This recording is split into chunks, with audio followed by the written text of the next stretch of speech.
Derek Chauvin, we've been covering the trial in and out just to get the details of it, and we had the position of we don't care if he's found guilty or not, as long as justice is done, as long as the process is fair and he's found on the merits of the case.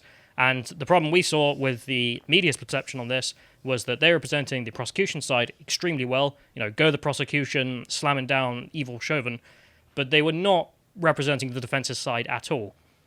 And that's just not fair. Like, the defense has legitimate things to say, they have legitimate arguments, you should look at both of them and then make your decision. You shouldn't just propagandize the public into believing one side of the case.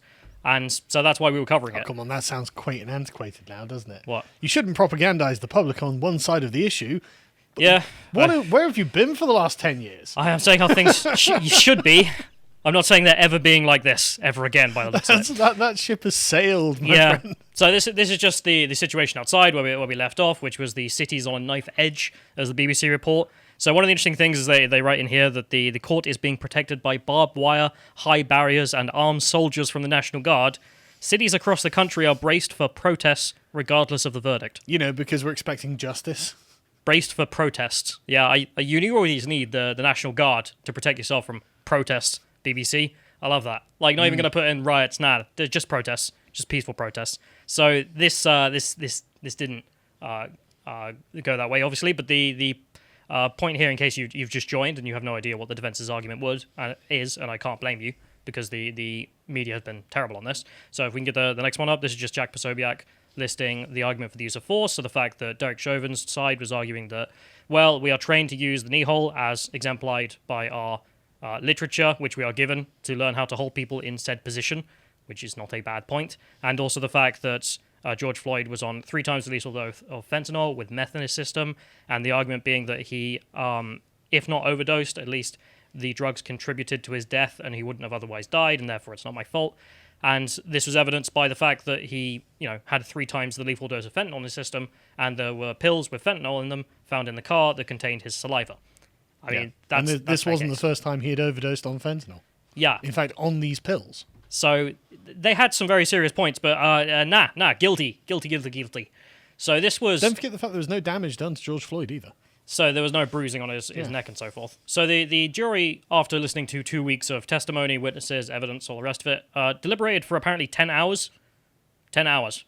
Then decided that he was guilty on all 3 charges unanimously, which I'm not surprised by, to be honest. No. Because there are some problems with this case that are legitimate criticisms of it. The first one, I think, the fact that the jury all came from the state of Minnesota, so they've all got an incentive here that if they don't vote the way certain people want, well, probably their property or people they know or properties in the areas they live will be burnt to the ground. So there's that part. There was also the part that one of the jurors lived in, what was it, the city beginning with B, where Duante... Baltimore? Yeah, he was stationed there. That was his home. And that had experienced riots during the court case from exactly the same folks who would then extend them, of course, if he voted the wrong way. And none of them were sequestered for that part of the trial. They were only sequestered after the closing arguments. So all of the cultural commentary, the continuous riots that went on, the fact that they live in the state, these seem like reasonable criticisms of the procedure of the case, which I'm not unsympathetic to. Those seem like correct and proper criticisms, which will then be brought up on appeal by the defense's side, because why wouldn't they? Not to mention the fact you had Maxine Waters coming down to try and incite violence. You had the President of the United States, Joe Biden, calling up the family to spark the situation even more. You had other senators, Bernie Sanders and whatnot, getting involved after being explicitly told by the judge, don't do this, because then Derek Chauvin can apply for appeal and he'll likely get it. So that's the state of that. I don't know the law about appeals, but it seems to me like there's some reasonable arguments as to why the trial wasn't correct in procedure. Yeah. Anyway, so they got the verdict that they presumably wanted, although I don't think they actually wanted this verdict. They wanted to burn everything down. So the reaction. So the first thing here is the Minneapolis Police Federation released a statement saying, we need the political pandering to stop and the race baiting of elected officials to stop. That's a pretty on-the-nose statement. But it is also just to the point. Like, sure, but... okay, we've done this trial. You guys have been race baiting about it. Now end, because you've got the guilty verdict. Yeah, but the term race baiting is usually considered to be a partisan term, right? Sure. Normally, it's one side accusing the other side, the Republicans accusing the Democrats, and now it's just become the official position of the Minneapolis police, like, look, you're race baiting. Police Federation. Yeah, so, the Federation. Independent organization, I believe. Sure, but I mean, it's not untrue, so I'm not going to condemn them for that. But of course, what was the reaction from the race baiters? Al Sharpton, nah, it's never going to stop, mate. Never going to stop. We can the next one up. So Al Sharpton, the war and the fight is not over. Of course, it's not. And also the response being that this isn't proof that the system is broken. So says Black Lives Matter. So look at this. This isn't proof that the system works. It's proof of how broken it is. The fact that he got found guilty. Because it took us this long and this much attention until we have a world where our communities can thrive free from fear. There will be no justice. What do you mean? I kind of agree, actually. I completely It's proof disagree. that the system is broken. No, because if these huge mobs can get a guy essentially, lynched, that would be a point. But the idea that this took so long, and I've seen this from a lot of folks on the left, this didn't take incredible. Like he was literally arrested like the day after, and the court case has been done seemingly as fast as they can by the looks of it. Like there's been no undue delays or anything like this. No. So it's just obvious nonsense. But the point that the jury should be free from fear. And if not, then there are questions about the case. That's a true point. But I like the way they frame this. Until we have a world where our communities can thrive free from fear, there will be no justice. Okay, so justice is an absence of fear. Okay, well, what can we do? I mean, if they're like, well, we don't want any white policemen in our communities. Okay, do you think you're going to be free from fear then? Probably not. I also love how this tweet and all their other tweets now. You can see there, only Black Lives Matter and their followers can reply. Oof. They just cut off all the public conversation, like the good socialists that they are. We don't need to hear your counterpoints. But that point there, that this isn't justice, and it's proof that the system is broken, that the guy got found guilty on all three charges. I mean, the most extreme version. I mean, most legal commentators weren't expecting this. They were expecting maybe manslaughter, and then the homicide charges being a bit of a stretch. Yeah. I mean, even the state thought this. That's why they dropped one of the charges and then brought it back, because they thought they weren't going to get it. So the response I've seen, and it's like the cathedral got an update or something, because everyone's saying the same damn thing. So Minnesota Attorney General, if we can get that up, saying the verdict is not justice, but accountability. Okay, weird wording. Okay, well, it's not justice. What's his definition of justice then? So the left's definition of justice and all this seems to be that when we have the end of systemic racism, then we have justice. But of course, that's a phantom term for finding thetans, which will never be found. Well, when they can thrive without fear, it's like, God, who can live without fear? Like, they literally can't exist. So yeah, it's not justice, so says the Attorney General of Minnesota, Democrat. Okay, fair enough. So Bernie Sanders, what does he have to say about it? He has the exact same thing to say. The verdict is accountability, not justice. Then what is justice? What's accountability about? If accountability isn't a component of justice, why do we care about it? But also just the left lining up here to be like, this trial is not just. There is no justice in this trial. I mean, okay, not what I expected. I guess they have the same concerns about the process. So then AOC as well. Hang on a second. Before we go on, like, if the trial was not about justice, why did they care about it so much? Suddenly it looks like George Floyd and Derek Chauvin don't matter at all to the left. This is just passed on. Oh, no, that wasn't justice. Moving on to the next victim that we can hold up as a martyr. But what? Aren't you pleased about this? No, we're not pleased. No, it didn't give us the socialist revolution. So why is that of note? Which is exactly what Bernie Sanders is talking about, isn't it? Yeah, and then AOC as well, doing a little video, which we'll play later, but her saying this is not justice in response to the verdict. Yep. So she argues in here that justice would have been Floyd going home. Well, that couldn't have happened. He's dead. That sounds like necromancy to me, but okay. I don't know how that's going to work. So she says that justice would be the end of systemic racism, again, a term used by exclusively the left to mean something that they can't define. There are no laws they can define it to, there are no people they can define it to, except the system, like the thing we live in, undefined. So a waste of your time. So, but the point here is justice would be, of course, it can't apply to George Floyd because he's not there. It's justice for Derek Chauvin. And that might sound like a strange phrase, but it is true. It's because justice is getting what you deserve. Yes. And so justice for Derek Chauvin is him getting what he deserves. Yes. And if he deserves to go to jail for 40 years, that's justice. That's the thing. And if he deserves to not go to jail because he was not the cause of death, as his defense was arguing, that would be what he deserves. And they're not interested in that because they are interested in that by the sounds of it, because if they're saying that there's been no justice in the case, and the justice would be entirely about whether or not he goes to jail, hang on a sec. Like AOC, Bernie Sanders, and the Attorney General are like, there's no justice.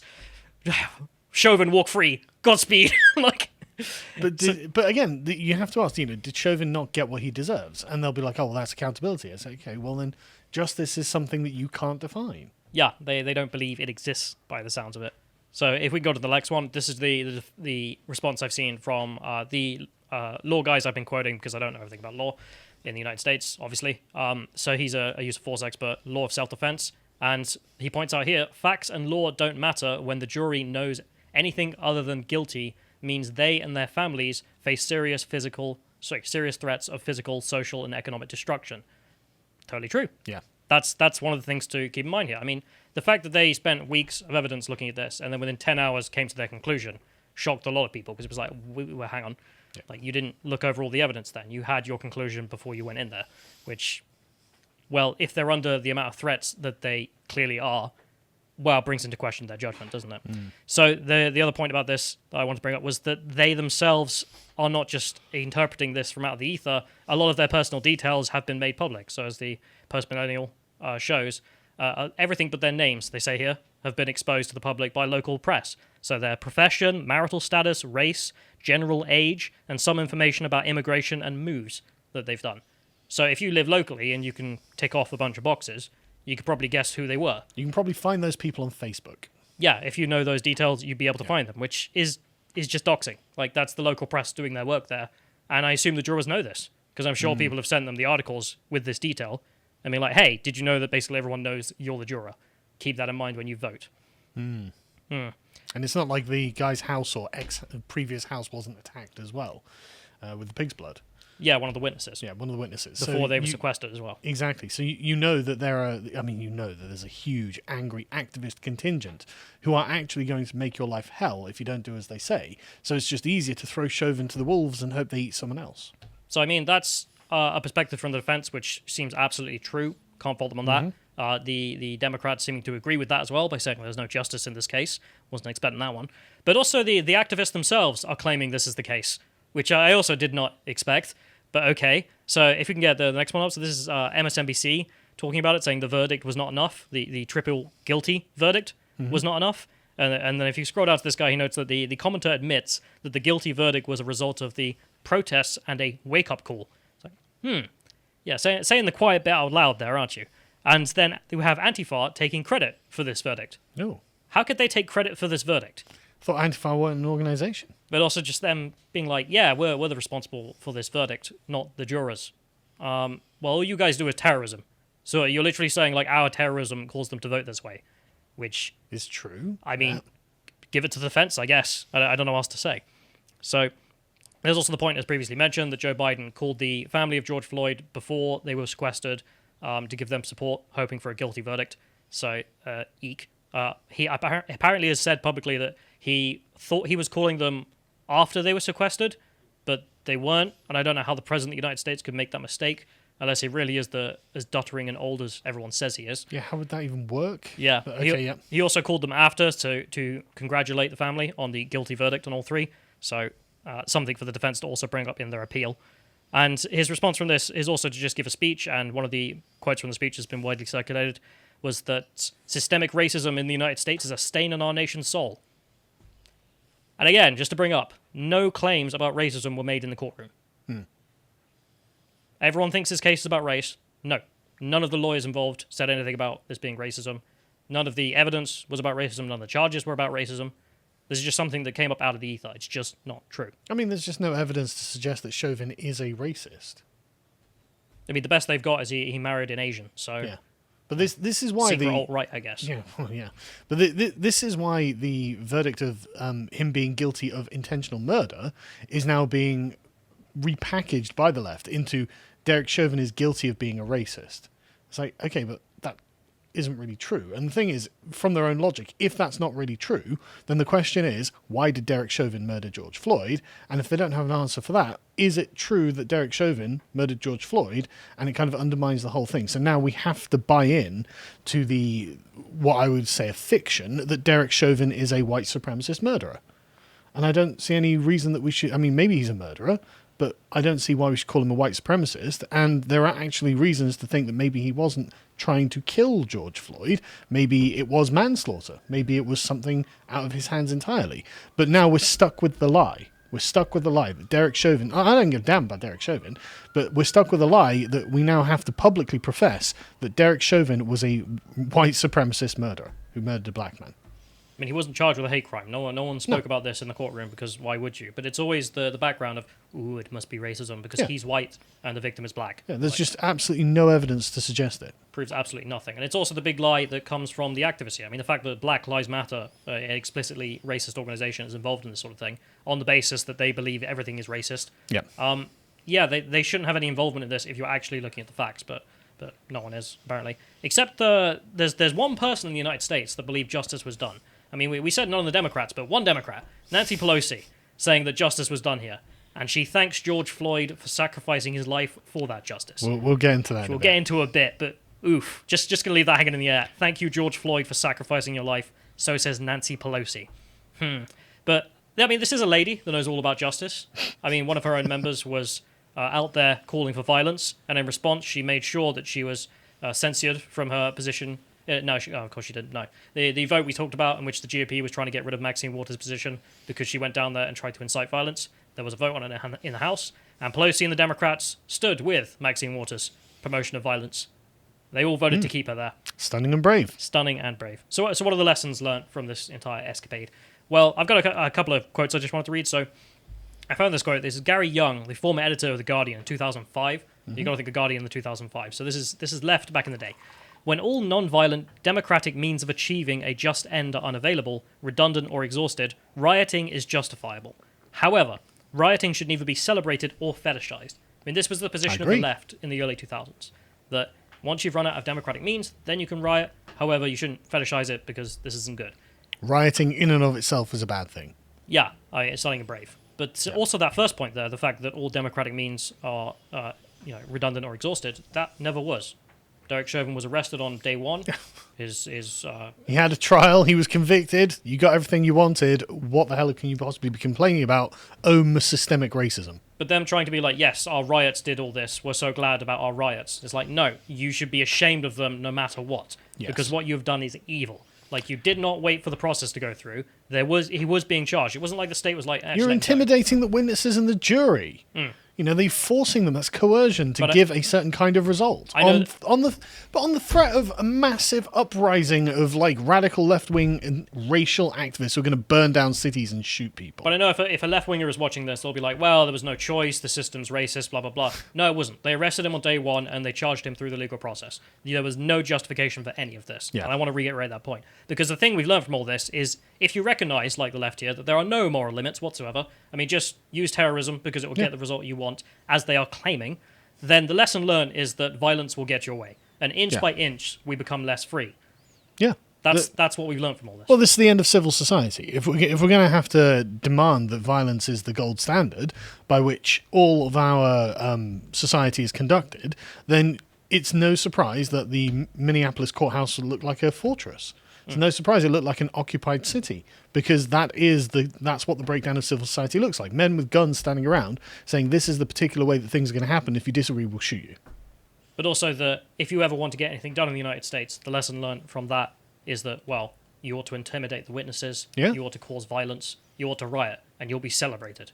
I mean, it's not a good thing to learn. Pretty dire precedent. And of course, this is just the lesson. So the response is, of course, that George Floyd, who is he? Didn't really matter. Let's just move on to the next hero who didn't do nothing. So here's BLM Chicago saying that, unfortunately, we have evidence that the police will not stop killing, despite a trial or a guilty verdict. Columbus police murdered a 15-year-old. Amazing. The police will not stop killing. Yeah, they're just walking through the streets. And the literal death squads. Yeah.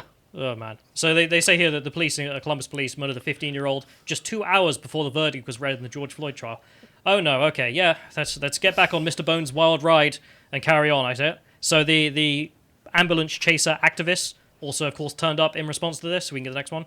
So this is just, people spontaneously going to the streets with all the same riot shield. Well, I mean, they made these. It probably took ages for them to make these. You want to get multiple uses out of them. Just takes them 5 minutes. This is a popular uprising that just happened. There's nothing else going on here. It's not obviously an organized grift.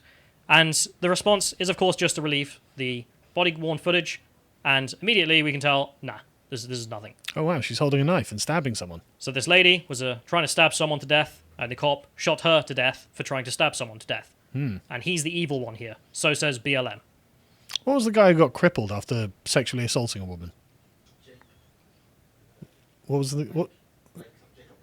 Was it Jacob Blake? I don't know what you're talking about. There was one guy. No, we covered it a little while ago, where he was sexually assaulting some woman in front of her kids, and That was Jacob Blake. Yeah. That was Jacob Blake. Yeah, and he got shot. And it's like they tried to make him into a martyr as well. It's like, what, this rapist?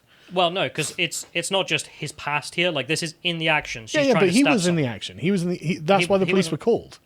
Because he was sexually assaulting a woman. No, he was shot holding a knife. Yeah, but he was shot because he went to his car to get a knife.